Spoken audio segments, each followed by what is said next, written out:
Hello everyone, welcome on this YouTube channel. I am Usha Yadav. आज हम discuss करने वाले हैं एचटेट पीजीटी बायोलॉजी का प्रीवियस ईयर क्वेश्चन पेपर है।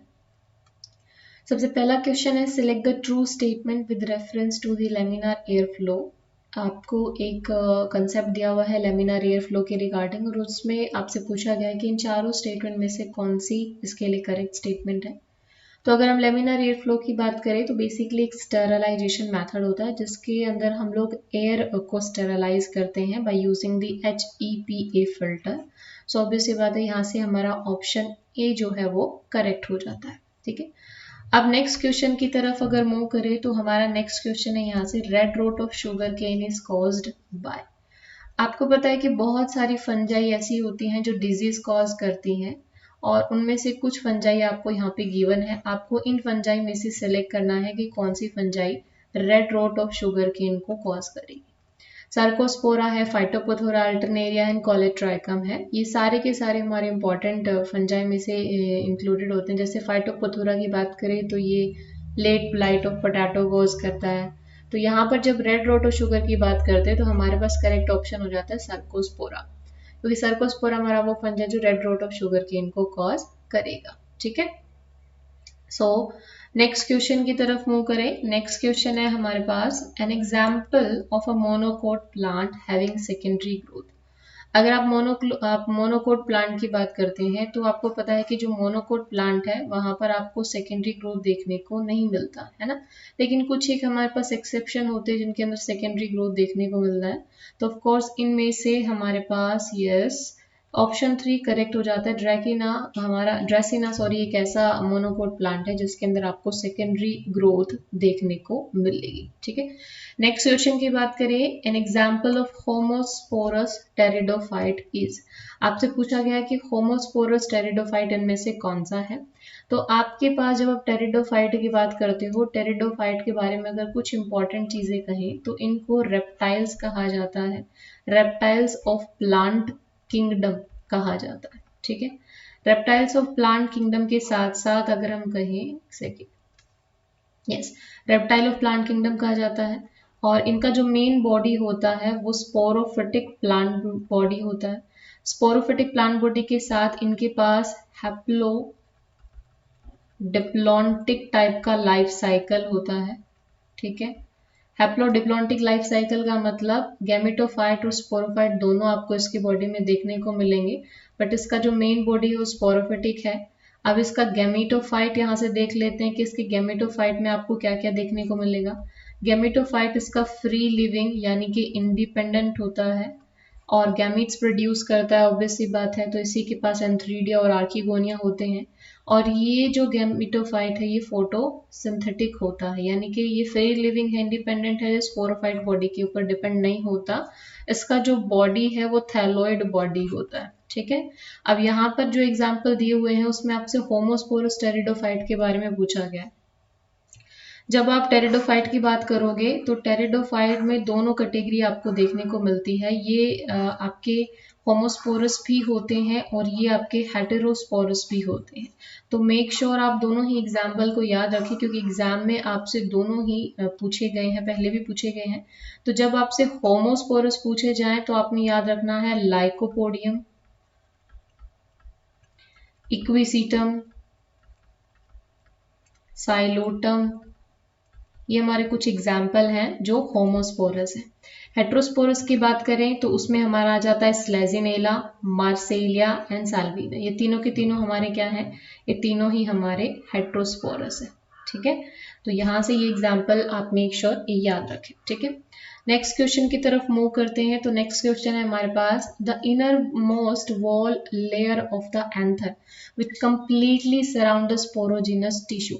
अगर आपने स्पोरोजिनस टिश्यू की स्ट्रक्चर यहाँ से पढ़ी है तो ऑफ कोर्स आपको याद होगा हमारा जो स्पोरोजिनस टिश्यू होता है एंजियोस्पर्म के अंदर। एंजियोस्पर्म में आपको पता है एंथर है, एंथर के अंदर स्पोरोजिनस टिश्यू प्रेजेंट होता है, और उस स्पोरोजिनस टिश्यू की 4 कवरिंग प्रेजेंट होती हैं। सबसे आउटर मोस्ट कवरिंग को हम कहते हैं एपिडर्मिस। एपिडर्मिस के बाद एंडोथीकम, एंडोथिकम के बाद 2 लेयर मिडिल लेयर होती है, एंड सबसे इनर मोस्ट जो लेयर होती है उसे हम कहते हैं टेपिटम। टैपिटम की कुछ खास बातें हैं जो आपने याद रखनी है। खास बात क्या है कि टैपिटम की जो सेल होती है ना, ये सेल हमारी सिंसीटियल टाइप हम कह सकते हैं। सिंसीटियल क्यों कह रहे हैं? सिंसीटियल नहीं कहेंगे एक्चुअली, इसको मल्टी न्यूक्लिएटेड हम कहेंगे। ठीक है, यहाँ से हमारी जो सेल होती है वो मल्टी न्यूक्लिएटेड सेल होती है। ठीक है, और इनका साइटोप्लाज्म भी कैसा होता है? डेंस साइटोप्लाज्म इसके पास होगा। डेंस साइटोप्लाज्म होने का रीजन यही है क्योंकि इन टैपिटम का फंक्शन होता है नरिशमेंट का। इनका काम है नरिशमेंट देना, किसको? डेवलपिंग जो हमारी स्पोर बनेंगे, स्पोरोजेनस टिश्यू के अंदर जो आगे पोलन ग्रेन्स बनने वाले उनको नरिशमेंट देना टैपिटम का काम है। सो यहाँ से ऑप्शन नंबर 2 हमारा करेक्ट हो जाता है। ठीक है, नेक्स्ट क्वेश्चन की तरफ मूव करते हैं। नेक्स्ट क्वेश्चन है हमारे पास में, the avian relative of dinosaur are. ठीक है, आपसे पूछा गया है कि एवियन रिलेटिव बताइए डायनासोर का। एवियन का मतलब होता है जो आपका मतलब बर्ड की कैटेगरी से बिलोंग करे, उन्हें हम एवियन कहते हैं। सो डायनासोर का एवियन रिलेटिव अगर आपको यहाँ से नहीं भी पता है तो आप ऐसे यहाँ से आइडिया लगा सकते हो। क्रोकोडाइल की बात करें तो ये रेप्टाइल होता है, तो ये तो एवियन हो नहीं सकता। टर्टल भी हमारा रेप्टाइल है। गैवियलिस मान लीजिए, इसके बारे में आपको आइडिया नहीं भी है तो आर्कियोप्टेरिक्स, आर्कियोप्टेरिक्स का नाम आपने सुना होगा कि कनेक्टिंग लिंक है हमारा in between the reptile and Aves. ठीक है, तो आर्कियोप्टेरिक्स यहाँ से हमारा करेक्ट ऑप्शन हो जाता है। नेक्स्ट क्वेश्चन है हमारे पास में, यस नेक्स्ट क्वेश्चन है मैच ऑफ द कॉलम का क्वेश्चन है। आपको 2 कॉलम मैच करने हैं और वहां से करेक्ट ऑप्शन आपको सिलेक्ट करना है। ठीक है, सो यस यहाँ से आप मैच करिए। आपको ऑप्शन में दिया हुआ है मोनोसोमिक, नलीसोमिक, ट्राइसोमिक, टेट्रासोमिक के बारे में। मोनोसोमिक ऐसी कंडीशन होती है जहां हमारा 2n-1 हो जाता है, मतलब 1 सेट ऑफ क्रोमोसोम यहाँ से एलिमिनेट हो जाता है। नलीसोमिक का मतलब होता है दोनों ही सेट चले गए तो 2n-2 हो जाएगा। ठीक है, तो अगर हम यहाँ से मिलाए तो मोनोसोमिक के लिए हो जाता है 2n-1, नलीसोमिक के लिए हो जाएगा 2n-2, ट्राइसोमिक के लिए हमारा हो जाता है इसमें 1 सेट ऑफ क्रोमोसोम एक्स्ट्रा हो जाएगा 2n+1 एंड टेट्रासोमिक के लिए 2n+2। तो यहाँ से आप मैच कर लीजिए कौन सा आपका करेक्ट ऑप्शन होगा। सो यस ये हमारा 3, 4, 2, 1, तो ऑप्शन 4 हमारा यहाँ से करेक्ट हो जाएगा। ठीक है, ओके नेक्स्ट क्वेश्चन देखते हैं। Okay yes, aflatoxin is produced by. Aflatoxin हमारा कैसे प्रोड्यूस्ड होता है? एफ्लोटॉक्सिन बेसिकली एक केमिकल है जिसको कौन प्रोड्यूस करेगा? यहाँ पर हमारी फंजाई जो इसको प्रोड्यूस करती है वो है हमारी एस्पैरागिलस। ठीक है, नोस्टर की बात करें तो ये नाइट्रोजन फिक्सेशन में इसका यूज है। सैक्रोमाइसिस की बात करें तो इसको ईस्ट भी कहा जाता है, इसको बेकर ईस्ट भी कहा जाता है एंड इसको बेवर्स ईस्ट भी कहा जाता है, क्योंकि ये जो सैक्रोमाइसिस सर्वाइसिस है इसको हम लोग बेवरेजेस बनाने के लिए यूज करते हैं, बेकरी प्रोडक्ट बनाने के लिए यूज करते हैं।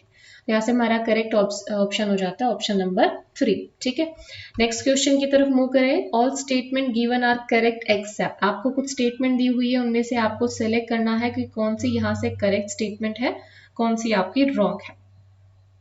Insulin, trypsin both are protein, ये स्टेटमेंट आपका करेक्ट स्टेटमेंट है। क्यों करेक्ट है? क्योंकि इंसुलिन हमें पता है प्रोटीन है, पेनक्रियाज इसको सिक्रीट करती है। ट्रिप्सिन भी हमारा प्रोटीन है, डाइजेशन में हेल्प करता है। Abrin and ricin are toxin, ये स्टेटमेंट भी आपका सही है। Morphine and cellulose are alkaloid, इसमें कहा कि मॉर्फिन और सेलुलोज एल्कलॉइड है। देखो मॉर्फिन तो हमारा एल्कलॉइड है बट सेलुलोज एल्कलॉइड नहीं है। सेलुलोज की बात करें तो प्लांट की बॉडी में प्रेजेंट होता है और ये हमारा पॉलीसेक्राइड होता है, पॉलीसेक्राइड है, ब्रांच पॉलीसेक्राइड होता है। ठीक है, तो ये हमारा ऑप्शन हो जाता है गलत और ये हमारा करेक्ट ऑप्शन हो जाता है। ठीक है, तो बाकी ऑप्शन आपको देखने की जरूरत भी नहीं है, बट मैं आपको सजेशन दूंगी कि आप जब भी ऐसे किसी क्वेश्चन पेपर को सॉल्व कर रहे हो तो आप ये श्योर करें कि आप कॉपी पेन लेके बैठें और आप उन क्वेश्चन से जो आपको एक्स्ट्रा इंफॉर्मेशन मिल रही है ना, आप उसको भी यहाँ से फैच आउट करें। ठीक है, नेक्स्ट है इन हनी बी अ फेरोमोन। आपको पता है जो हनी बी होती बी है या कॉलोनियल ऑर्गेनिजम्स हमारे पास जो कुछ होते हैं वो कुछ फेरोमोन्स को सिक्रीट करते हैं, और हनी भी जो फेरोमोन सिक्रीट कर रही है उसका नाम है 1-कीटो डिकनोइक एसिड। ठीक है, यहाँ से ये क्वेश्चन भी आपका बन सकता है किसी एग्जाम के अंदर कि कौन सा फेरोमोन है जो हनी भी सिक्रीट करती है, दैट इज 1-कीटो डिकनोइक एसिड। 1-कीटो डिकनोइक एसिड जो सिक्रीट होगा, ये कौन सी ग्लैंड है हनी बी के अंदर जो इसको सिक्रीट करेगी? तो आपसे पूछा गया है mandibular gland of queen bee, maxillary gland of worker bee, intestinal gland of queen bee, mandibular gland of male bee. देखो इतनी बात तो मैं पता है, जो हनी बी होता है वो हमारा ऑर्गेनिज्म कैसा है, ये ऑर्गेनिज्म हमारा रहने वाला है उसके अंदर कॉलोनी में रहता है। और हनी बी की अगर कॉलोनी की बात करें, हमारी हनी बी की कॉलोनी के अंदर हमारे पास ड्रोन होती है, वर्कर होते हैं और हमारे पास क्वीन होती है। अब हमें पता है जो क्वीन है सिर्फ वही हमारा फर्टाइल है, और फर्टाइल क्या है, फर्टाइल फीमेल है ना। वर्कर जो होती हैं वो स्टराइल तो खैर नहीं होती, बट ये हमारी वर्कर जो होती हैं ये फीमेल हमारा फर्टिलाइजेशन नहीं करती। ठीक है, इनका काम सिर्फ है कि भैया फूड कलेक्ट करना, हनी का प्रोडक्शन करना। ड्रोन जो होता है ये हमारे हैप्लॉइड मेल होते हैं। अब देखो ड्रोन तो प्रोड्यूस नहीं करने वाले, मेल भी तो प्रोड्यूस नहीं करने वाले फेरोमोन को, क्योंकि फेरोमोन क्या चीज होती है, फेरोमोन होता है कि केमिकल, एक ऐसा केमिकल, इसको हम लोग एक्सो हार्मोन भी कहते हैं, जो बॉडी के बाहर सिक्रीट होता है। और फेरोमोन बेसिकली ऐसे केमिकल सब्सटेंस है जो हमारे मेल को अट्रैक्ट करने के लिए क्वीन सिक्रीट करेगी। तो ऑब्वियसली बात है यहाँ से ये ऑप्शन हमारा एलिमिनेट हो गया, ये ऑप्शन हमारा एलिमिनेट हो गया, क्योंकि वर्कर भी इसको सिक्रीट नहीं करने वाली, क्योंकि हमारा सिक्रीशन सिर्फ और सिर्फ क्वीन भी कर सकती है। अब क्वीन भी अगर सिक्रीशन कर रही है तो यहाँ पे इंटेस्टाइनल ग्लैंड से तो करेगी नहीं, मैंडिबुलर ग्लैंड से करेगी, है ना। तो ऑप्शन 1 हमारा करेक्ट हो जाता है। ठीक है, तो यहाँ से हमारा जो करेक्ट ऑप्शन है वो ऑप्शन नंबर 1 हो जाएगा, कि हमारी जो हनी बी होती है उसके अंदर हमारी सिर्फ क्वीन ही है जो फेरोमोन को सिक्रीट करती है to attract the male bee, और उसको अट्रैक्ट करने के लिए वो सिक्रीट करेगी फेरोमोन को with the help of their mandibular gland. Next question है which of the following is a hydrozoan coral. ये एग्जाम्पल्स आपको याद रखने हैं। ठीक है, एग्जाम्पल आपके एग्जाम्स में पूछे जा सकते हैं, कौन सा आपका हाइड्रोजोन कोरल है, कौन सा आपका, ठीक है, तो आपसे पूछा जा सकता है हाइड्रोजोन कोरल के बारे में आपसे पूछा जा रहा है, तो ये कुछ एग्जाम्पल तो यहाँ से आप याद रखोगे। स्टाइलेस्टर हमारा हाइड्रोजोन कोरल होता है। सो नेक्स्ट क्वेश्चन की तरफ मूव करते हैं। नेक्स्ट क्वेश्चन है हमारे पास which of the following is obtained from rhizomes. अगर आपने एसेक्सुअल बॉडी पढ़ी है तो आई एम श्योर ये क्वेश्चन आप आराम से सॉल्व कर सकते हैं। जब हम क्लोव की बात करते हैं तो ये कैसा है, आपका अनफर्टिलाइज्ड हमारी फ्लोरल बर्ड होती है, तो ये एग्जाम्पल तो हो नहीं सकता। टर्मरिक एंड जिंजर की बात करिए, ऑफकोर्स ये दोनों ही हमारे किसका एग्जाम्पल है, राइजोम्स का एग्जाम्पल होती है। टर्मरिक एंड सैफरन में से टर्मरिक तो राइजोम है बट सैफरन नहीं है। सैफरन होता क्या है, ये आपके बेसिकली हमारा स्टेमन पोर्शन होता है। ठीक है, क्लोव और जिंजर नहीं हो सकता क्योंकि क्लोवर की हमने बात करी है फ्लावर बर्ड होती है, तो ऑप्शन हमारा सेकंड जो है यहाँ से करेक्ट हो जाएगा। ठीक है, नेक्स्ट क्वेश्चन की बात करते हैं। Casparian strips are present in. आपको पता है जो कैस्पेरियन स्ट्रिप्स होती हैं ये प्लांट के अंदर सेकेंडरी ग्रोथ करवाती है ना। मेनली हम डाइकोट के अंदर सेकेंडरी ग्रोथ देखते हैं। तो कैस्पेरियन स्ट्रिप कहाँ पर प्रेजेंट होगी, अब देखिए यहाँ से आइडिया लगाना है जहां पर सेकेंडरी ग्रोथ होनी है ना। तो एंडोडर्मिस है जो हमारा कैस्पेरियन स्ट्रिप को कैरी करता है, और वहीं से हमारा डिसाइड होगा कि सेकेंडरी ग्रोथ इनिशिएट कहाँ पर होगा। Which of the following is a fossil plant? यहाँ से आपने ध्यान रखना है फॉसिल प्लांट कौन सा है। देखिए इक्विसीटम तुम्हारा टेरिडोफाइट हो गया, इसके बारे में हमने देखा। अच्छा, इक्विसीटम के बारे में और बातें यहाँ से थोड़ी सी कलेक्ट कर लेते हैं। इक्विसीटम एक हमारा हमने लास्ट स्लाइड में भी देखा था, ये क्या है, होमोस्पोरस ऑर्गेनिज्म है। ठीक है, कैसा ऑर्गेनिज्म है, होमोस्पोरस ऑर्गेनिज्म है, टेरिडोफाइट से बिलोंग करता है। साइलोटम भी हमारा होमोस्पोरस है, ये भी होमोस्पोरस हो गया। जिनको जो है ये जिम्नोस्पर्म्स में आता है, और राइनिया जो है जिसको हम फॉसिल प्लांट कहते हैं। ठीक है, तुम्हारा करेक्ट ऑप्शन हो जाता है राइनिया। नेक्स्ट क्वेश्चन की तरफ मूव करते हैं। Dolipore septa are found in the species of, आपको बताना है कि जो डोलीपोर सेप्टा है ये किस फंजाई के अंदर आपको मिलेगा। अब आपको पता है फंजाई को हम 4 ग्रुप में डिवाइड करते हैं। हमारे पास ओमाइसिटीज है जिसको फाइकोमाइसिटीज भी कहा जाता है। फाइकोमाइसिटीज तो यहाँ से ऑप्शन हो ही नहीं सकता, डायरेक्ट आप एलिमिनेट कर सकते हो। क्यों नहीं हो सकता? क्योंकि फाइकोमाइसिटीज हमारे वो फंजाई होती हैं जो एसेप्टेट है, इनके पास सेप्टा तो होता ही नहीं है, और सेप्टा नहीं है और हमसे पूछा गया है कि डोलीपोर सेप्टा बताओ, तो वो माइसिटीज तो हो नहीं सकता।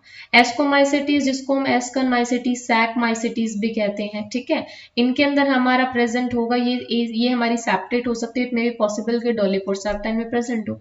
बेसिडियोमाइसिटीज की बात करें तो जिनके अंदर बेसिडियोस्पोर्स बनते हैं, ड्यूट्रोमाइसिटीज जिनको इम्परफेक्ट फंजाई कहा जाता है। तो आपको बताना है इनमें से किसके अंदर आपको डोलीपोर सेप्टा देखने को मिलेगा, तो वो हमारी बेसिडियोमाइसिटीज है जिसमें आपको डोलीपोर सेप्टा देखने को मिलते हैं। नेक्स्ट क्वेश्चन है हमारे पास, नेक्स्ट क्वेश्चन है which of the following is a non allylic gene interaction. आप जब भी जीन की बात करते हो 2 तरीके के इंटरेक्शन वहां पे आपको देखने को मिलते हैं। एक होता है एलेलिक जीन इंटरेक्शन, दूसरा होता है non allylic gene interaction. Allylic gene interaction की कैटेगरी में आपकी जो मेंडल के इंटरेक्शंस होते हैं जैसे कि इनकम्प्लीट डोमिनेंस है, ये भी एलेलिक इंटरेक्शन का एग्जाम्पल है। कोडोमिनेंस भी इसी का एग्जाम्पल है, मल्टीपल एलिलिज्म यही है। लेकिन एपिस्टेसिस जो होता है ये नॉन एलेलिक जीन इंटरेक्शन का एग्जाम्पल है, ठीक है। तो यहाँ से ऑप्शन सेकंड जो है हमारा वो करेक्ट हो जाता है। नेक्स्ट क्वेश्चन हमें किस चीज के बारे में बता रहा है? नेक्स्ट क्वेश्चन में बताना है कि किस एंजियोस्पर्म की स्पीसीज में मिनिमम नंबर ऑफ क्रोमोसोम है। तो ये हमारा स्टैटिक है, अगर आपने पढ़ा है तो आप इसको करेक्ट कर सकते हो, दरवाजा नहीं कर सकते। तो यहाँ पर एंजियोस्पर्म पूछा गया है और यहाँ पर हमारा कौन सा एंजियोस्पर्म है जिसमें हमारे मिनिमम नंबर क्रोमोसोम ना तुम्हारा सबसे पहला ही हो जाएगा। हैप्लोपेपस ग्रेसालिस को हम लोग कहते हैं कि इसके अंदर मिनिमम नंबर ऑफ क्रोमोसोम होते हैं। एंजियोस्पर्म जिसके अंदर सबसे कम नंबर के क्रोमोसोम प्रेजेंट है। नेक्स्ट है which of the following is not a genetically modified organism. देखो बहुत ही सिंपल सा क्वेश्चन है, जीएमओ के बारे में पूछा है, जेनेटिकली मॉडिफाइड ऑर्गेनिज्म के बारे में पूछा है। अगर आपने इनमें से नहीं भी आपको आइडिया है कि कौन सा जेनेटिकली मॉडिफाइड ऑर्गेनिज्म नहीं होगा, तो आपने डॉली द शिप के बारे में तो सुना है। डॉली द शिप हमारा एक क्लोन है, ये जीएमओ नहीं है, तो ऑप्शन हमारा यहीं से यही करेक्ट हो जाता है। बाकी जो है ग्लोफिश है, गोल्डन राइस है, फ्लेवर सेवर है, ये सारे के सारे हमारे जेनेटिकली मॉडिफाइड ऑर्गेनिज्म की कैटेगरी में आते हैं। तो क्वेश्चन को समटाइम आपको अगर थोड़ा सा नहीं भी आइडिया है ना, आप उसमें थोड़ा सा कॉमन सेंस लगाएंगे, अगर आपको थोड़ा सा भी बैकग्राउंड का आइडिया है ना, तो आप वहां से करेक्ट उसको कर सकते हैं। Which of the following is the toxic to mitotic spindle? बहुत ही पुराना क्वेश्चन है, बहुत सारे एग्जाम्स में पूछा जा चुका है।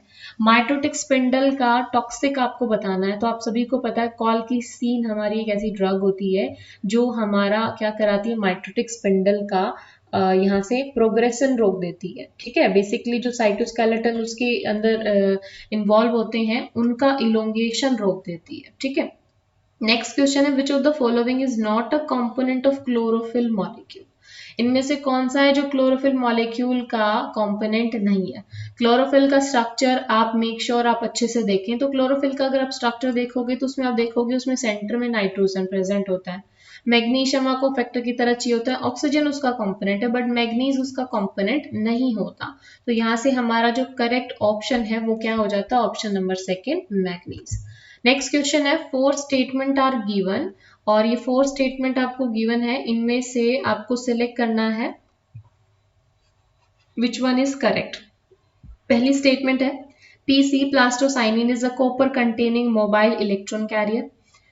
कीमोऑस्मोटिक theory was given by Michel.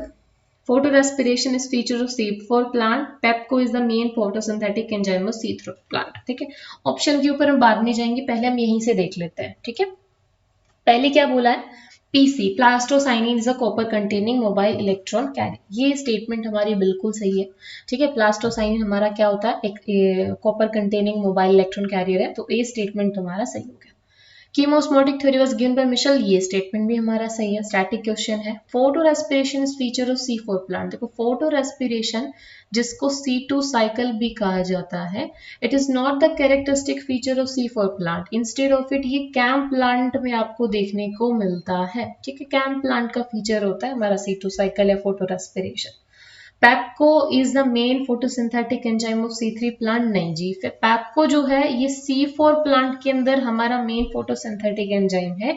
C3 के अंदर कैल्विन साइकिल चल रही होती है, उसमें और कोई एडिशनल साइकिल नहीं होती, और कैल्विन साइकिल है तो वहां पर जो मेन एंजाइम होता है वो रुबिस्को होता है। ठीक है, तो यहाँ से हमें क्या चीज क्लियर हुई कि हमारे पास दो स्टेटमेंट सही है। पहली स्टेटमेंट सही है हमारी, दूसरी स्टेटमेंट सही है, थर्ड और फोर्थ हमारा एलिमिनेट हो सकता है। ठीक है, तो एक सेकेंड, यस, यहां से हम सिलेक्ट कर सकते हैं कि ऑप्शन 1 और 2 हमारा करेक्ट है और बाकी हमारे ऑप्शन रॉन्ग है। नेक्स्ट क्वेश्चन की बात करें तो नेक्स्ट क्वेश्चन है हमारे पास, the interchange of segment between non homologous chromosome is known as. अगर नॉन होमोलोगस क्रोमोसोम के बीच में एक्सचेंज हो रहा है तो उसे क्या कहेंगे। देखो इस क्वेश्चन में ना स्टूडेंट हो जाएंगे कंफ्यूज। क्यों हो जाएंगे? क्योंकि उन्होंने पढ़ा है क्रॉसिंग ओवर, उन्होंने पढ़ा है कि क्रॉसिंग ओवर के बीच में, क्रॉसिंग ओवर जब भी होता है तो एक्सचेंज ऑफ मैटर होता है ना। लेकिन हमारे पास हमें ध्यान रखना है क्रॉसिंग ओवर हमेशा किनके बीच में होगा, होमोलोगस क्रोमोसोम में होता है। होमोलोगस क्रोमोसोम की नॉन सिस्टर क्रोमैटिड के बीच में होता है। यहाँ पर क्या कहा गया है कि नॉन होमोलोगस क्रोमोसोम के बीच में अगर सेगमेंट का इंटरचेंज हो रहा है तो उसे हम क्या कहेंगे, उसे हम कहेंगे ट्रांसलोकेशन, क्योंकि वो फिनोमेना जिसके अंदर नॉन होमोलोगस सेगमेंट के बीच में कंटेंट इंटरचेंज होता है उसे हम कहते हैं ट्रांसलोकेशन। नेक्स्ट क्वेश्चन है, which of the following is the joker of plant kingdom. बहुत ही प्यारा क्वेश्चन है। जोकर ऑफ प्लांट किंगडम एक ही ऑर्गेनिज्म को कहा जाता है माइकोप्लाज्म। माइकोप्लाज्म क्यों? क्योंकि हमारा जो क्लासिफिकेशन सिस्टम है उसमें माइकोप्लाज्म के लिए कोई भी पोजीशन नहीं है। क्यों नहीं है? क्योंकि देखो इसके पास फीचर्स है ना, कुछ बैक्टीरिया से मैच खाते हैं और इसके पास सेल वॉल एब्सेंट होने की वजह से हम इसको जोकर ऑफ प्लांट किंगडम भी कहते हैं। नेक्स्ट क्वेश्चन हो जाता है, the cell wall of true fungi is made up of, यानी कि ट्रू फंजाई जो है उसकी सेल वॉल किसकी बनी होगी। तो आपको पता है जो हम लोग जब भी फंजाई की सेल वॉल की बात करते हैं हमारे दिमाग में एक ही कंपोनेंट आता है जिसे हम कहते हैं काइटिन। ठीक है, तो ऑप्शन 4 यहाँ से इसका करेक्ट हो जाता है। फिर उसके बाद हमारे पास है लश्मानिया डोनोवेनी। डोनोवेनी एक पैरासाइट है। लश्मानिया डोनोवेनी आपसे पूछा गया ये किसका पैरासाइट है, यानी कि किस पर्टिकुलर ऑर्गन को या टिश्यू को ये अफेक्ट करता है। तो ना ही ये मसल को अफेक्ट करेगा, नर्व्स को, एपिथेलियल टिश्यू को, रेटिक्यूलर एंडोथेलियल सिस्टम का ये हमारा क्या होता है, पैरासाइट होता है। ठीक है, ओके जी, नेक्स्ट क्वेश्चन की तरफ मूव करते हैं। आई एम श्योर आपके लिए ये सेशन हेल्पफुल हो रहा होगा। हम ऐसे ही कुछ और प्रैक्टिस सेशन लेके आएंगे, ठीक है, वीकली बेसिस पे। अगर आपको अच्छा लगेगा then we will continue with this things, and अगर नहीं देन ऑब्वियसली बात है we are not going to solve any further questions. But I am sure आपके लिए जब भी आप किसी भी एग्जाम की प्रेपरेशन कर रहे हो सिर्फ थ्योरी पोर्शन करना ही जरूरी नहीं होता है। अगर आप प्रैक्टिस नहीं करोगे देन आपके लिए थोड़ा सा डिफिकल्ट हो जाएगा। जब एग्जाम आएगा ना तो आप वहां से क्वेश्चन अटेम्प्ट नहीं कर पाओगे। ठीक है, ओके, नेक्स्ट क्वेश्चन है, असर्शन दिया हुआ है, acetylcholine transmit the nerve impulse across the synapsis. देखो अगर आपने एसिटाइल कोलिन के बारे में पढ़ा है तो आपको पता है कि हमारे जो न्यूरॉन्स होते हैं, यानी कि हमारी जो नर्व सेल होती हैं, ये नर्व सेल जब भी स्टिमुलेट होती हैं तो ये इनहिबिटरी एक्शन भी शो करती हैं और ये स्टिमुलेटरी एक्शन भी शो करती हैं। कौन सा एक्शन ये शो करने वाली है, इनहिबिट करेंगी या स्टिमुलेट होंगी, वो टोटली डिपेंड करता है कि कौन सा न्यूरोट्रांसमीटर आ रहा है। ठीक है, इनहिबिटरी यानी कि इनहिबिटरी एक्शन कब शो करती है, जब हमारा आता है गाबा जैसा न्यूरोट्रांसमीटर। ठीक है, स्टिमुलेट कब होगी, जब आता है मान लीजिए एसिटाइल कोलिन आ गया। ठीक है, तो पहली स्टेटमेंट में हमें इसी एसिटाइल कोलिन के बारे में कुछ स्टेटमेंट दी गई है, acetylcholine transmit the nerve impulse across a synapsis. बिल्कुल सही बात है, उन्होंने कहा एसिटाइल कोलिन है, मान लीजिए ये हमारा एक न्यूरॉन है, let me make it more clear. मान लीजिए ये हमारा एक्सोन टर्मिनल रीजन है, यहाँ से वेसिकल्स थी, उन्होंने एसिटाइल कोलिन रिलीज कर दिया इस एनवायरमेंट के अंदर। अब हुआ क्या, दूसरी हमारी सेल है उसका मान लीजिए ये डेंड्रॉइड है, इस डेंड्रॉइड के ऊपर रिसेप्टर लगे हुए थे, तो ये वाला जो रीजन होता है इसे हम क्या बोलते हैं, साइनेप्सिस बोलते हैं। तो यही तो हुआ है, एसिटाइलकोलिन ने ट्रांसमिट किया the nerve impulse across a synapse. तो पहली स्टेटमेंट तुम्हारी सही हो गई। रीजन क्या दे रखा है, because acetylcholine is secreted by adrenergic neuron. देखो ऐसा नहीं है, हमारा जो एसिटाइलकोलिन है उनको ये न्यूरॉन सिक्रीट नहीं करते। तो हमारा पहला स्टेटमेंट तो यहाँ से सही हो जाता है, लेकिन सेकंड स्टेटमेंट जो इन्होंने दिया हुआ है वो सेकंड स्टेटमेंट हमारा रॉन्ग है। ठीक है, तो हम यस एक सेकंड रुकिए, let me erase all these things. Yes, तो हम यहाँ से क्या ऑप्शन सेलेक्ट करेंगे, both A and R true and R is no, both A and R true but R is not correct explanation, no, A is true and R is false. तो option 3 हमारा यहाँ पे correct हो जाएगा। Next question है, in which of the following organ is the Glisson capsule is present. Static है, Glisson capsule किसमें present होता है, लिवर, लिवर के अंदर हमारा ग्लीसन कैप्सूल प्रेजेंट होता है। ठीक है, ये आपने ध्यान रखना है कि लिवर हमारा वो ऑर्गन है जिसमें ग्लीसन कैप्सूल हमें देखने को मिलेगा। Next, select the false statement. आपको फॉल्स स्टेटमेंट यहाँ से सिलेक्ट करनी है। द जीन्स आर प्रोटीन, देखो ऐसा नहीं है, जीन्स तो हमारा डीएनए का सेगमेंट होता है, डीएनए का सेगमेंट है जो प्रोटीन के लिए कोड करता है, बट वो प्रोटीन नहीं होते, it is a part of nucleic material. Functional unit of DNA can be regarded as cistron. Functional unit of DNA can be regarded cistron, बिल्कुल सही बात है, क्योंकि जो सिस्ट्रॉन ही होता है वो फंक्शनल प्रोटीन के लिए कोड करता है। Recon is the smallest unit of DNA capable of recombination, बिल्कुल सही है, रेकॉन को हम लोग रिकॉम्बिनेशन की यूनिट मानते हैं, ये स्टेटमेंट भी हमारा सही है। And operon model was first given by Jacob and Monod, वो स्टेटमेंट हमारा सही हो जाता है। तो ऑप्शन 1 हमारा यहाँ से करेक्ट ऑप्शन हो जाएगा, क्योंकि वही हमारी स्टेटमेंट क्या है, फॉल्स स्टेटमेंट है।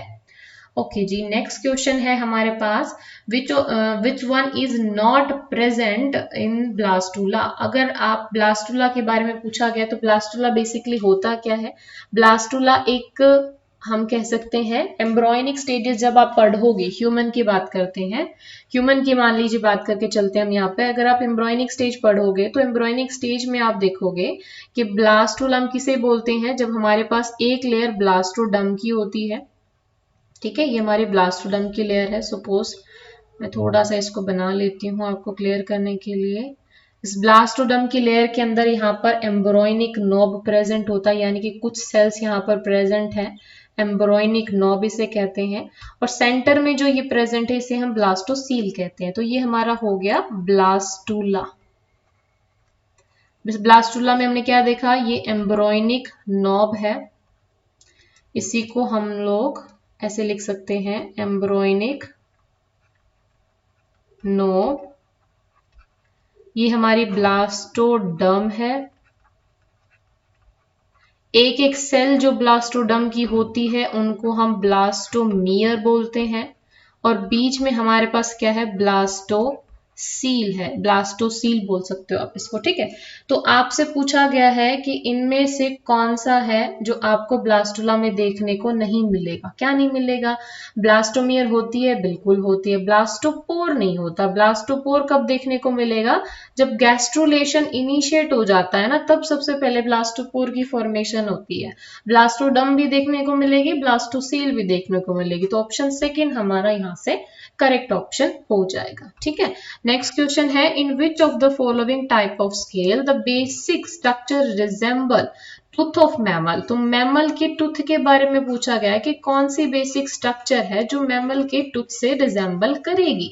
अगर आपने फिशेस के बारे में पढ़ा है तो आपको पता है फिशेस के अंदर स्केल्स प्रेजेंट होते हैं, प्लेकॉइड स्केल, साइक्लोइड और टीनॉइड स्केल्स होते हैं ना, डिपेंड क्या आपके फिशेस बॉनी फिश है, कार्टिलेज फिश है।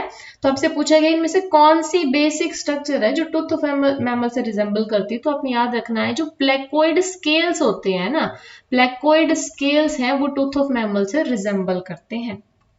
ठीक है, नेक्स्ट क्वेश्चन है, eight which position does nitrogen occur in pyrimidine ring. Pyrimidine ring क्या है, प्यूरिन रिंग होती है हमारे पास, पायरिमिडीन रिंग होती है जब न्यूक्लिक मटेरियल की आप बात करते हो, जेनेटिक मटेरियल की बात करते हो, तो डीएनए के अंदर दो तरीके की रिंग होती हैं, प्यूरिन्स होते हैं और पायरिमिडीन्स होते हैं। ठीक है, प्यूरिन्स जो होती हैं ये डबल रिंग स्ट्रक्चर होती है। ठीक है, और पायरिमिडीन जो है ये सिंगल रिंग स्ट्रक्चर होती है। सिंगल रिंग का मतलब एक ही रिंग उसमें प्रेजेंट होगी।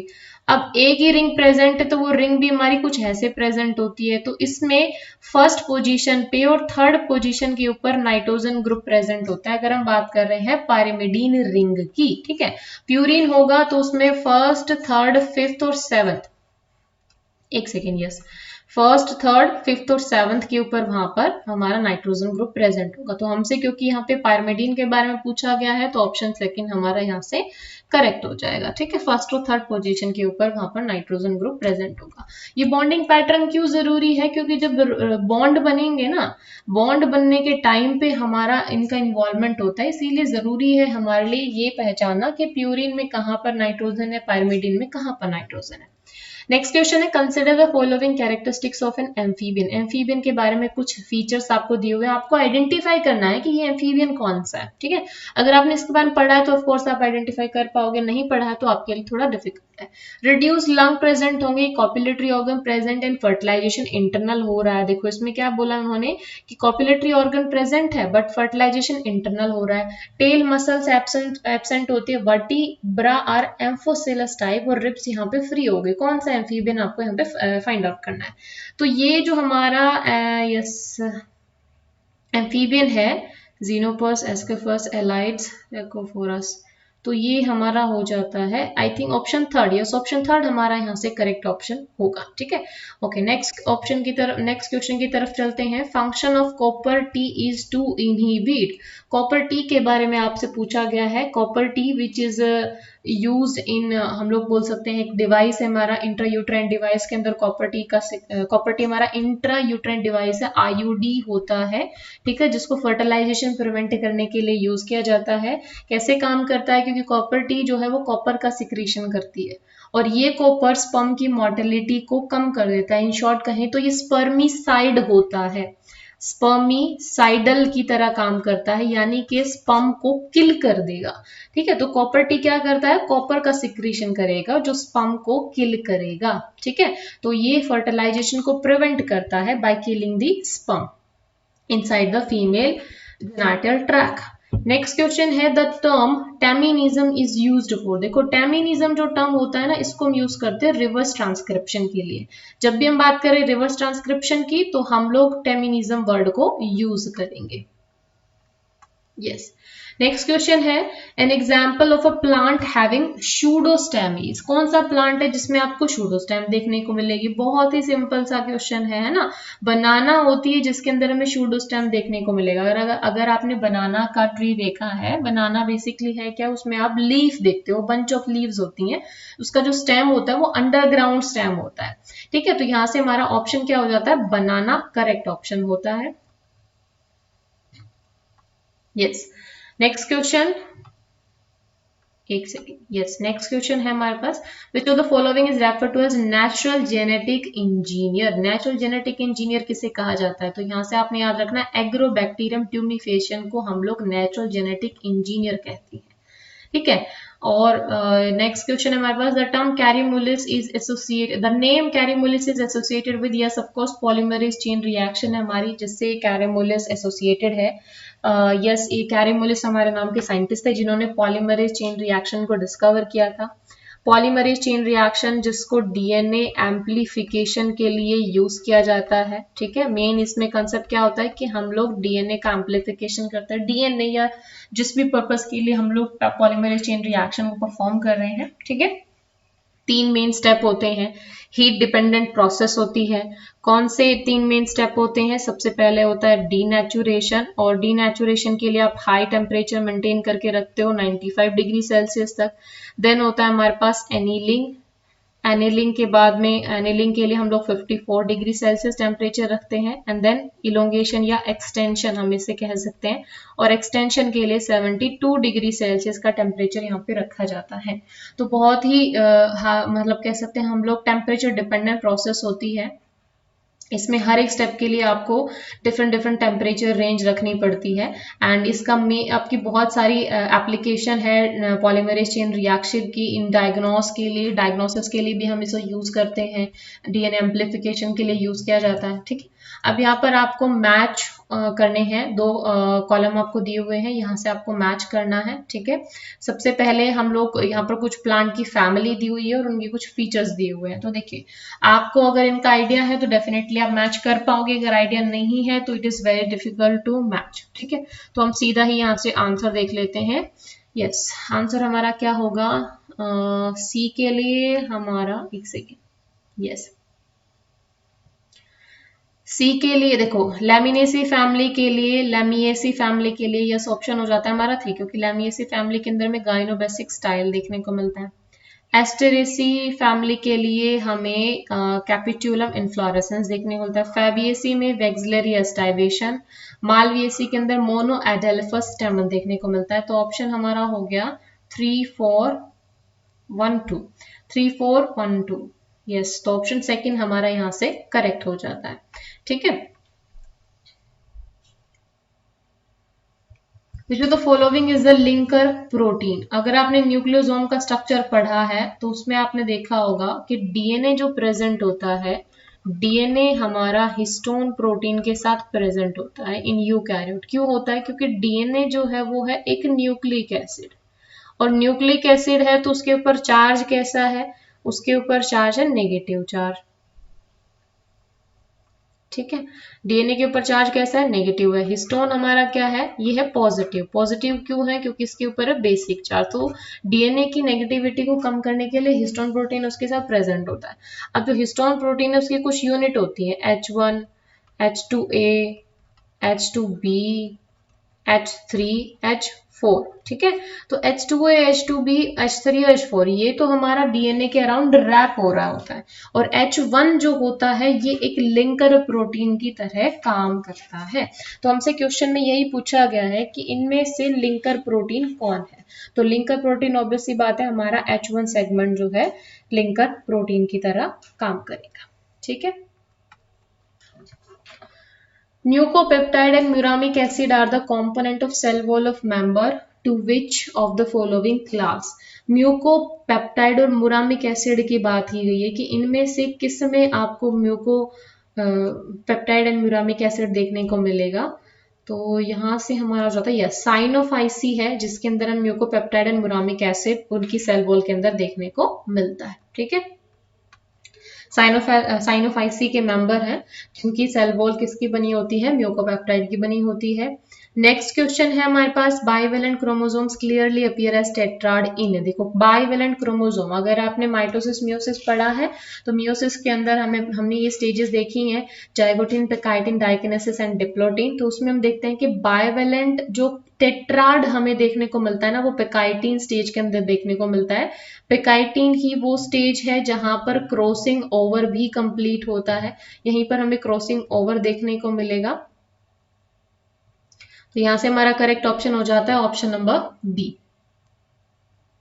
Observe the following and answer. आपको कुछ डिजीज दिए हुए हैं, उनमें से आपको सिलेक्ट करना है which of the above are not due to autosomal gene mutation, यानी कि ऑटोजोमल जीन म्यूटेशन की वजह से कौन से डिजीज नहीं होते। तो देखो, इस लिस्ट में से अगर आपको कुछ नहीं भी पता है तो आई एम श्योर आपने सिकल सेल एनीमिया तो पढ़ा ही होगा।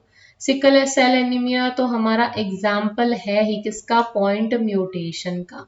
अब हमने इसकी बात कर ही ली है तो देख लेते हैं कौन सी पॉइंट म्यूटेशन होती है। यहाँ पर पॉइंट म्यूटेशन होती है glutamic acid is replaced by valine. ठीक है, तो यहाँ पर पॉइंट म्यूटेशन से क्या होता है? ग्लूटामिक एसिड को वेलाइन रिप्लेस कर देता है, जिसमें ये कैसा है? हमारा क्वालिटेटिव टाइप का ये डिजीज होता है, जिसमें आरबीसी की प्लस हीमोग्लोबिन की जो क्वालिटी है वो चेंज हो जाती है, क्योंकि नॉर्मल जो आरबीसी होता है वो कॉनकेव शेप का होता है, लेकिन इसकी वजह से कैसा होता है? सिकल सेल्ड शेप हो जाती है उसकी। तो ठीक है, ये क्वालिटेटिव है, यानी कि ये क्वालिटी को अफेक्ट करता है, आरबीसी की क्वालिटी को अफेक्ट करेगा। तो ये ऑप्शन तो हमारा क्या हो गया, ऑटोसोमल पॉइंट म्यूटेशन का हो गया, बी तो हो गया। ठीक है, फिर हम कहें हंटिंगटन डिजीज। हंटिंगटन डिजीज जो होता है ये भी हमारा म्यूटेशन से ही कॉज होता है, तो ऑप्शन ए भी नहीं हो सकता, बी भी नहीं हो सकता। एल्बिनिज्म, एल्बिनिज्म भी हमारा म्यूटेशन का ही है। अगर आपने टायरोसिन का मैकेनिज्म पढ़ा है ना, टायरोसिन के पाथवे पढ़ना, उसमें हमारा एल्बिनिज्म होता है कि कुछ एंजाइम्स होते हैं जिनके अंदर म्यूटेशन होने की वजह से एल्बिनिज्म कॉज हो जाता है। टर्नर सिंड्रोम आपको पता है क्रोमोसोमल एबनॉर्मलिटीज में आता है टर्नर सिंड्रोम, जिसे हम X045 भी कहते हैं, क्योंकि इसमें क्या आ जाती है, क्रोमोसोमल एबनॉर्मलिटीज आ जाती है डिसजंक्शन की वजह से। मस्कुलर डिस्ट्रॉफी भी हमारा जीन्स की वजह से होता है, जीन्स पर डिफेक्ट की वजह से होता है। तो ऑफकोर्स हमारे पास ए, बी और सी, ये तीन ऑप्शन ऐसे हैं जिनके अंदर ऑटोसोमल जीन म्यूटेशन हमें देखने को मिलती है, लेकिन टर्नर सिंड्रोम मस्कुलर डिस्ट्रॉफी के अंदर आपको देखने को नहीं मिलेगी। इस क्वेश्चन में आप एलिमिनेशन मेथड भी लगा सकते थे, क्योंकि एक ही ऑप्शन है जहां पर हमारा डी दिया हुआ है विद दी ई ऑप्शन, तो ऑब्वियसली बात है वहां से हम सिलेक्ट कर सकते थे। ठीक है, select false statement about bacterial flagella. Bacterial flagella के बारे में गलत स्टेटमेंट आपको बतानी है। Not surrounded by plasma membrane, ये बात बिल्कुल सही है, बैक्टीरिया के फ्लैजिला के अराउंड प्लाज्मा मेम्ब्रेन प्रेजेंट नहीं होती।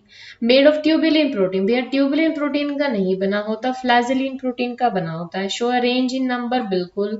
Composed of filament, hook and basal body, yes, उसमें तीन पार्ट होते हैं, उन तीन पार्ट में क्या होता है, एक फिलामेंट होता है, बेसल बॉडी होती है और एक हुक होता है। ठीक है, इस तरीके से हमारा वो बैक्टीरिया की सेल से कनेक्टेड होता है। ठीक है, नेक्स्ट क्वेश्चन है, choose the option given below that produce carbohydrate. इनमें से कौन से ऑर्गेनिज्म है जो कार्बोहाइड्रेट को प्रोड्यूस करेंगे, आपको सिलेक्ट करना है।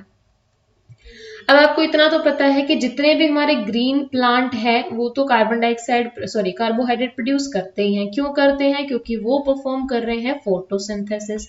और अगर आपने फोटोसिंथेसिस पढ़ा है तो आपने पढ़ा है कि फोटोसिंथेसिस में दो रिएक्शन होती है, एक होती है लाइट रिएक्शन और दूसरी होती है डार्क रिएक्शन।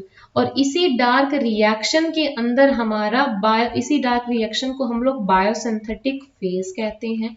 इसी बायोसिंथेटिक फेज के अंदर हमारा शुगर मॉलिक्यूल का सिंथेसिस होता है। ठीक है, लाइट रिएक्शन में हमें मिलता है वाटर, लाइट रिएक्शन में मिलता है हमें एटीपी, NADPH, ये हमारे एंड प्रोडक्ट है। और इसी ATP और NADPH प्रोडक्ट को यूज करके डार्क रिएक्शन हमारी चलती है और उसी डार्क रिएक्शन से हम प्रोड्यूस करते हैं शुगर। तो ये तो हो गया ग्रीन प्लांट के बारे में कि जो ग्रीन प्लांट है उनमें फोटोसिंथेसिस की प्रोसेस हो रही है। अगर फोटोसिंथेसिस हो रहा है तो डेफिनेटली वहां पर तो कार्बोहाइड्रेट का प्रोडक्शन हो रहा है, क्योंकि शुगर क्या है, कार्बोहाइड्रेट ही है। ठीक है, अब हमें पता है ऑल बैक्टीरिया हो नहीं सकता। क्यों नहीं हो सकता, क्योंकि बैक्टीरिया हमारे हाईली डाइवर्स होते हैं। अगर हम उनके न्यूट्रिशन की बात करते हैं, उनके मोड ऑफ न्यूट्रिशन की बात करते हैं, तो कुछ बैक्टीरिया हमारे फोटोसिंथेटिक होते हैं बट सारे नहीं है, तो ऑल बैक्टीरिया तो हो नहीं सकता। वायरस बिल्कुल भी नहीं हो सकते, क्योंकि ये तो होस्ट की बॉडी के ऊपर डिपेंड होते हैं। एल्गी हमारी फोटोसिंथेटिक होती है, तो ऑप्शन बी भी हमारा सही हो सकता है।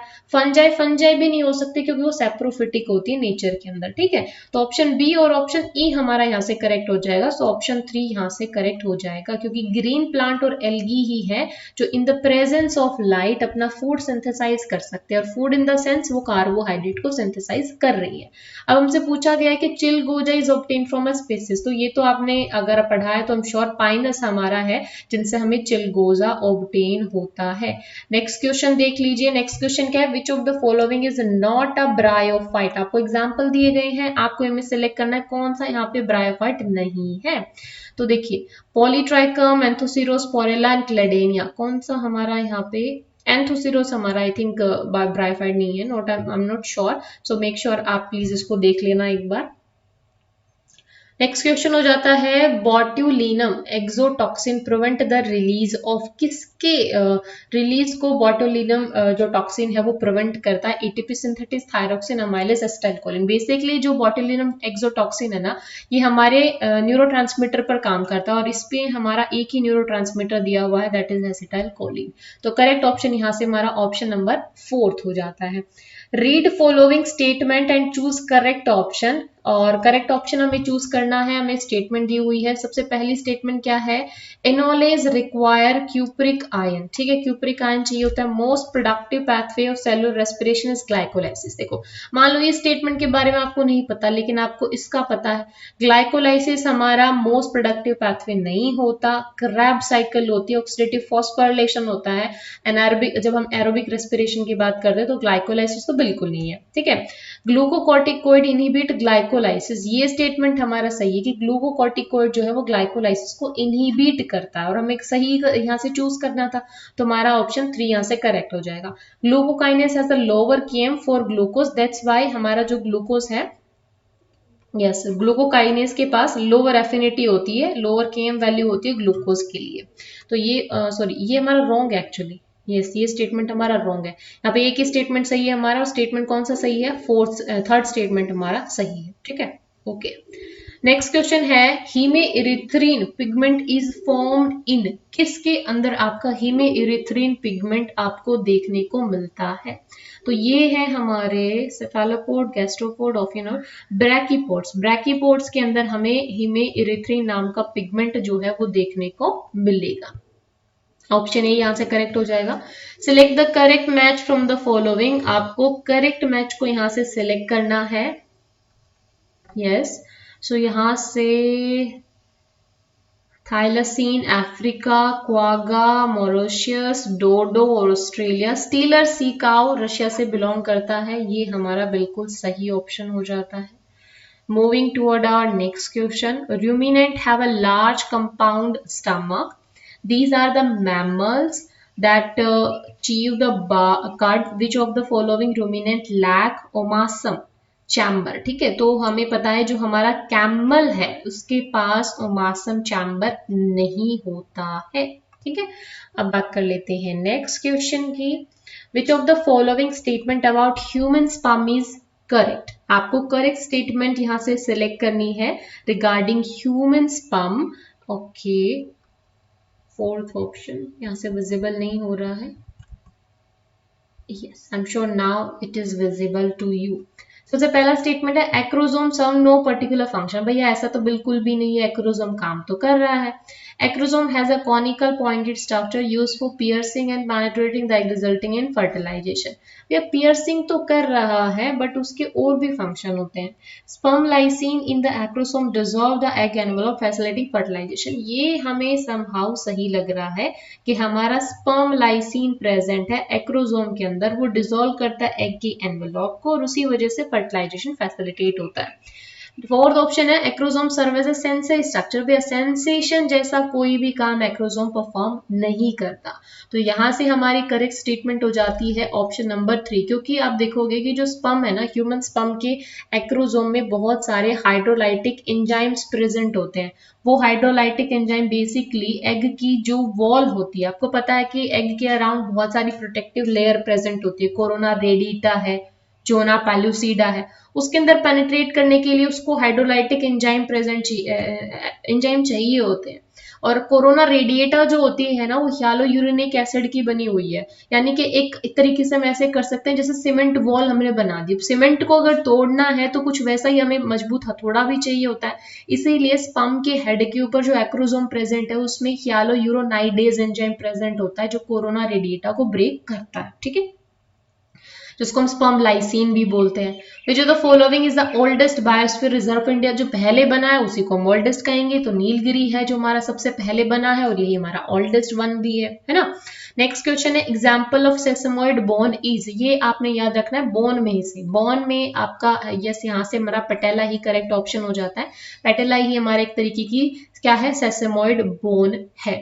नेक्स्ट क्वेश्चन है, which of the following is not true, कौन सी बात यहां से ट्रू नहीं है, the stain used to visualize mitochondria is Janus green B, mitochondria without outer membrane are called mitoplast, ये स्टेटमेंट बिल्कुल सही है। और ये स्टेटमेंट भी एक्चुअली हमारी सही है। Aleuroplast store starch in a cell, नहीं, एल्यूरोप्लास्ट जो होता है वो प्रोटीन के स्टोरेज के लिए होते हैं, उनमें स्टार्च स्टोर नहीं होता, जो स्टार्च को स्टोर करता है उसको हम अमाइलोप्लास्ट कहते हैं, ठीक है, तो ये हमारा अमाइलोप्लास्ट होगा, तो ऑप्शन 3 हमारा गलत हो जाता है। हमसे पूछा क्या गया है, नॉट ट्रू ही तो सॉरी नॉट ट्रू ही हमसे पूछा गया, तो ऑप्शन 3 हमारा यहाँ से करेक्ट हो जाएगा। नेक्स्ट क्वेश्चन की बात कर लेते हैं। Complex 4 of mitochondrial electron transport chain contain. जो कॉम्प्लेक्स 4 आपको पता है जो इलेक्ट्रॉन ट्रांसपोर्ट चेन है जहां ऑक्सीडेटिव फॉस्फोरिलेशन हो रहा है वहां पे 4 कॉम्प्लेक्स होते हैं। कॉम्प्लेक्स 1, 2, 3, 4 तीनों के अंदर अलग अलग तरीके के कोफैक्टर्स हम यूज कर रहे हैं। तो कॉम्प्लेक्स 4 के बारे में आपसे पूछा गया है। कॉम्प्लेक्स 4 में आपको पता है आता है हमारे पास A3 आता है और ये हमारा इसमें कॉपर डिपेंडेंट होता है, ये कॉपर डिपेंडेंट सेंटर होता है। ये अगर हम कॉम्प्लेक्स 4 की बात करते हैं, ये इकलौता हमारा क्या है, रिडक्टेज है। ठीक है, तो ऑप्शन ए हमारा यहां से सही हो जाएगा क्योंकि इसके पास कॉपर होता है और हीम ग्रुप प्रेजेंट होता है कॉम्प्लेक्स 4 के अंदर। ठीक है, ओके नेक्स्ट क्वेश्चन की बात कर लेते हैं। In human which has 23 chromosome, देखो कौन सा है ह्यूमन की कौन सी ऐसी सेल है जिसके अंदर आपको 23 क्रोमोसोम पूछे गए हैं। 23 पेयर ऑफ क्रोमोसोम नहीं पूछा आपसे, 23 क्रोमोसोम पूछा है। ठीक है, तो 23 देखो 23 क्रोमोसोम का मतलब है हैप्लॉइड कंटेंट प्रेजेंट। हैप्लॉइड किसमें होगा, देखो स्पर्मेटोगोनिया, स्पर्मेटोगोनिया को हम स्पर्म मदर सेल भी कहते हैं, तो वो तो डिप्लॉइड नेचर की होती है। डिप्लॉइड है मतलब 23 पेयर ऑफ क्रोमोसोम है इसके पास 46 क्रोमोसोम है, तो ये ऑप्शन तो हो नहीं सकता। सेकेंडरी oocyte की प्लॉइडी होती है एनहैप्लॉइड नेचर, तो यहाँ पर 23 क्रोमोसोम होंगे, ये ऑप्शन हमारा सही हो जाएगा। बाकी भी देख लेते हैं। जायगोट इसका भी प्लॉइडी डिप्लॉइड होता है। ऊगोनिया जिसको हम लोग मदर सेल कहते हैं, एग मदर सेल कहते हैं, ये भी कैसी होती है, डिप्लॉइड होती है, तो इसकी प्लॉइडी भी क्या हो जाएगी, डिप्लॉइड हो जाएगी। ठीक है, नेक्स्ट क्वेश्चन की तरफ मूव करें। In many polychaete nephridia are of open type and each having a ciliated nephrostome opening into the coelom they are called. इसने नेफ्रीडियो 4 के बारे में पूछा है कि ये जो नेफ्रीडियो 4 है किस टाइप का नेफ्रीडियो 4 है। क्या फीचर्स दिए हुए हमें, polychaete nephridia are of open type है, ओपन टाइप है, हैविंग अ सिलिएटेड नेफ्रोस्टोम है, opening into the coelom are called, यानी कि ये इनमें सिलिएटेड नेफ्रोस्टोम होता है। नेफ्रोस्टोम बेसिकली क्या है, जो हमारे नेफ्रीडियोपोर है ना उनका माउथ होता है, तो उसके माउथ कैसा है, सिलिएटेड है, और वो ओपन कहाँ पे हो रहा है, सिलोम के अंदर ओपन हो रहा है, तो ऐसे को हम क्या बोलते हैं, ऐसे को हम मेटानेफ्रीडिया बोलते हैं। ठीक है, यहां से बस आपने याद रखना है कि इस तरीके के जो हमारे नेफ्रीडिया होते हैं उनको हम मेटानेफ्रीडिया कहते हैं। सिलेक्ट द करेक्ट मैच, यहां से करेक्ट मैच आपको सिलेक्ट करना है। ये हमारे एसोसिएशन है, ऑर्गेनिज्म के बीच में किस तरीके का एसोसिएशन आपको देखने को मिलता है। तो प्रिडेशन में भैया पॉजिटिव नहीं होता, माइनस का रिलेशन यहाँ पे आपको देखने को मिलेगा। एक्चुअली माइनस भी नहीं, प्लस माइनस का रिलेशन होता है। प्रे और प्रेडेटर वाला हमारा रिलेशन होता है, जिसमें प्रे को हार्म होता है, प्रेडेटर को बेनिफिट होता है। पैरासिटिज्म के अंदर भी हमारा कुछ इस तरीके का ही हमें रिलेशन देखने को मिलता है, पैरासाइट को हमारा बेनिफिट होता है यहाँ पर। एमेंसलिज्म में रिलेशन होता है हमारा ये +0, कॉमेंसलिज्म में होता है -0, तो ऑप्शन ये हमारा यस, ये भी हमारा गलत हो गया, ये भी गलत हो गया, ये भी गलत हो गया। सिम्बायोसिस करेक्ट मैच सिलेक्ट करना था ना इसमें, सिम्बायोसिस में +0 होगा, ये हमारा सही। एक सेकेंड, नहीं, सिम्बायोसिस में प्लस होता है। एमेंसलिज्म सही है क्योंकि कमेंसलिज्म के अंदर हमारा +0 होता है। एमेंसलिज्म यहाँ से बिल्कुल सही हो जाता है, एमेंसलिज्म में -0 होता है, कमेंसलिज्म में हम लोग +0 का रिलेशन देखते हैं। ठीक है, तो यहाँ से हमारा करेक्ट ऑप्शन हो जाता है ऑप्शन 3, तो सही हमारा रिलेशन को प्रिडिक्ट कर रहा है। अब लास्ट क्वेश्चन हम देख लेते हैं। आज का लास्ट क्वेश्चन हमारे पास क्या है, infective stage of hookworm is. आपसे पूछा गया कि हुकवर्म की इन्फेक्टिव स्टेज कौन सी है, तो फिलेरिफॉर्म लार्वा हमारा इन्फेक्टिव स्टेज होता है हुकवर्म का। हुकवर्म का लाइफ साइकिल अगर आपने नहीं पढ़ा है तो मेक श्योर आप उसे पढ़ लें। आई एम श्योर ये लेक्चर आपके लिए बेनिफिट होगा। अगर आप चाहते हैं मैं ऐसे सेशन को लेके आऊं तो प्लीज आप मुझे कमेंट सेक्शन में जरूर बताना।